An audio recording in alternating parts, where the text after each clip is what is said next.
Well, Azimio La Umoja One Kenya coalition settled on a 7-member team to lead negotiations in the bipartisan parliamentary talks. Now, 3 senators, Ledama Olekina of Narok, Nairobi's Edwin Sifuna, and Enoch Wambua of Kitui, together with members of parliament David Kosing, Otiende Amolo, Millie Odhiambo, and Amina Mnyazi, will meet the Kenya Kwanza team to deliberate on negotiations. The Kitui senator attended a church service earlier today when he delved on the trajectory of the talks. Maize and maize flour, and ensure that the price of a 2 kilograms packet of milk, of maize, unga is less than 100 shillings. Government today can decide to lift or reduce the amount of tax that goes into fuel and reduce the cost of fuel in the pumps to almost half. Because a lot of the money that we pay at the pump is tax that goes to government. At a time like this, when we are coming out of the biggest drought in the country for the last 40 years, I think the government should be magnanimous enough to reduce the cost of living through a policy decision. And if that happens today, then we'll be left with only 2 things to deal with. One is the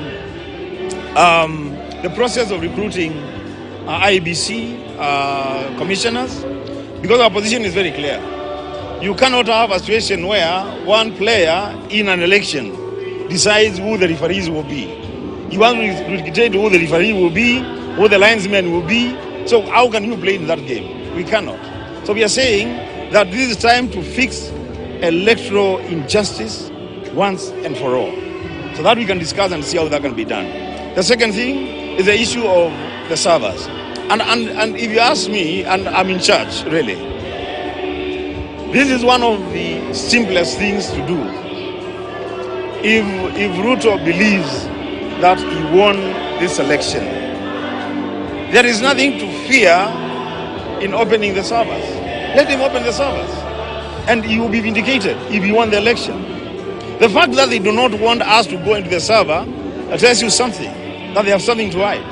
And I don't think, if we don't fix the mess that we threw ourselves into in 2022, let Kenyans not imagine that they can fix anything in 2027. So this one, and we are doing it for this country, not for us. We are doing it for this country. And lastly, I want to dispel these talks that I hear Gachagua and Ishungwa always talking about. They don't want a handshake, they don't want... We are not interested in anything called handshake. We are not interested in... Well, I hope